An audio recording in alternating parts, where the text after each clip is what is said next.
तरफ से आप अच्छे से अच्छे खाना खाएं। होली की ढेर सारी शुभकामनाएं।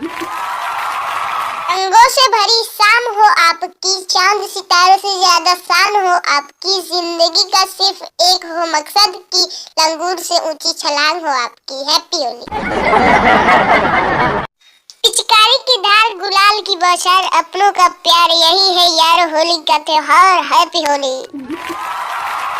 दोस्तों, अगर आपके पास होली के रंग खरीदने के लिए पैसे नहीं है तो चिंता करने की कोई बात नहीं है। आप रंग ना खरीदे, किसी आदमी को रंग लगाना हो तो उसका सिर फोड़ दे और बोलना बुरा न मानो होली है। हमेशा मीठी रहे आपकी बोली, खुशियों से भर जाए आपकी झोली। आप सबको मेरे तरफ से हैप्पी होली।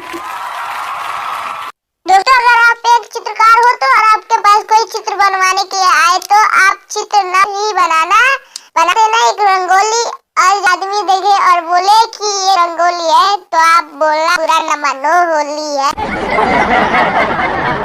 ये शायरी बस शादीशुदा मर्दों के लिए है। दोस्तों, अर्ज किया है, मैं आशा करता हूँ कि आपकी ये होली कटे आपकी घरवाली को छोड़कर किसी दूसरे महिला के साथ। फिर जब आपकी घरवाली को पता चले तो फिर ना बोलना क्यों हुए हैं मेरे